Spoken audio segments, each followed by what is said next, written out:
Here we have a series of small paintings by Bloomington artist Mark Forth.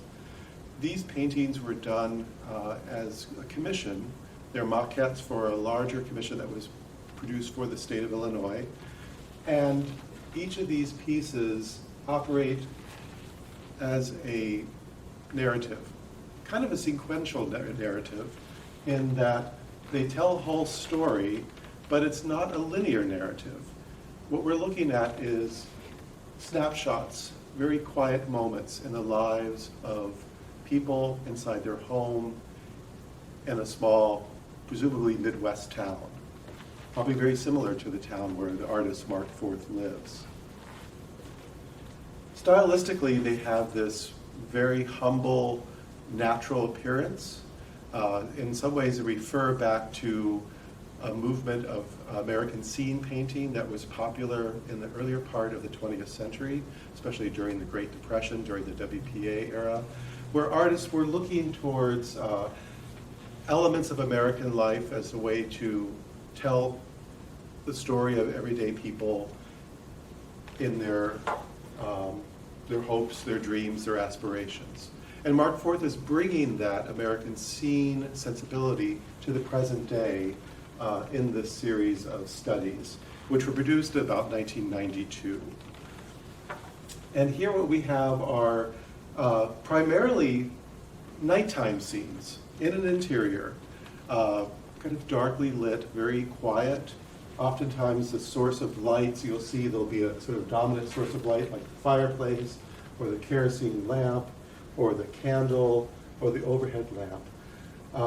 The other thing that you see is that many of them are single people, or if there are more than one person in the scene, they may not necessarily be interacting, looking at each other or talking to each other. So we can talk about these not as sort of like a photographic snapshot of a real moment, but as kind of a psychological, emotional moment of people engaged in maybe a very quiet activity like writing a letter, reading a letter, staring at a leaf with the foot up on the windowsill, kind of looking at the leaf but also looking at the world beyond them. Here's a man who's sitting at a table looking at a series of artifacts laid out in front of him, but his head is on his chin and he seems to be sort of maybe falling asleep. The really wonderful kind of symbolic aspect of that is through the windows behind him is a train moving through the night.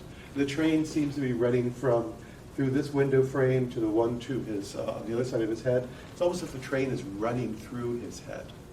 It's almost like the night, a dream at night, like a train barreling through the darkness. So what we have here is this suggestion of people in their everyday life, in their thoughts, in a moment of repose, but with a connection to the larger world outside. The world coming to them through a letter. The world suggested through the painting of, suggested through the stagecoach with the horse above the mantelpiece. The artifacts of another time, another era. Or the people setting a bird free from a bird cage, as if they're taking their hopes and dreams and opening up the screen door and letting it fly out into the night.